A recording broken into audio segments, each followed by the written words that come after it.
It just feels like we've been cornered. And just given no choice. Tears stream down Toikawa Fungawaka's face as she recounts they only have until next week to make a final decision on a house that has provided a home for her and her family for over a decade. We've been categorised as Category 3, which I don't agree with because we've done the resource consent, we've done everything prior to the building consent. We've even had a flood risk assessment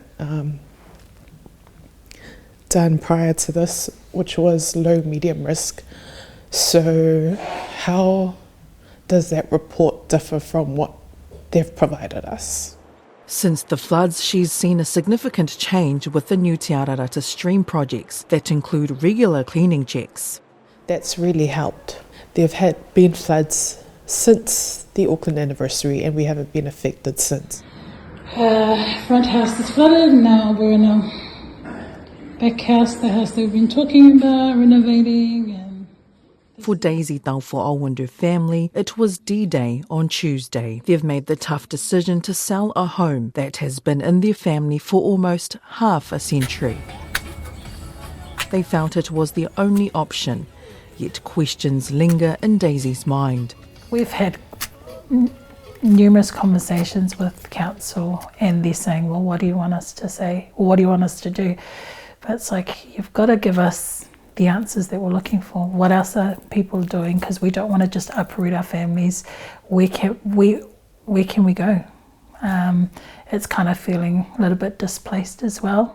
Severe weather in January and February 2023 displaced many households across the top of the North Island. Parts of Māngere were submerged in flood waters. Taufo'au recalls the moment she carried her elderly parents to safety through shoulder-high waters. We didn't realise how high the water had gone by then, and it was about, up to my shoulders. But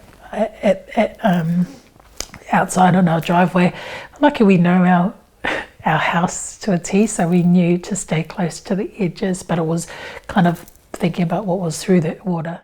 Although no lives were lost, she says she'll miss items of sentimental value, like photographs and memorabilia. We want to be able to trust in the process and have the confidence in our government decision making, but it just continues to let us down. The evacuation system let us down in the evening. For Auckland Council and Government, there are 1,200 buyouts pending and assessing each property will take time. Nicholas Weiger, Head of Health at Auckland Council, says a lot of effort has been put into properly managing the situation. We've also, obviously, all around the region had hundreds of people bought out as Cat 3s under the voluntary buyout process. And so in most of those situations, there hasn't been the extra sort of capital works, the bridge upgrades and that sort of thing that we're doing in Māngere, but the situation has been the same. He also says there are others out there who are much worse off without this option. There are also people right around the region who unfortunately would love to have that decision but don't and didn't get offered a voluntary buyout because they didn't meet the definition of risk to life. And so there's a bunch of people there who are left with still high levels of risk, potentially uninsurable properties. Auckland Council will determine the next course of action regarding the land in Māngere. As of this week, no decisions had been made about these properties. Nicholas Weiger says most properties that are bought out will likely be used for flood resilience projects, other public uses, or remain unused and designated as high hazard land.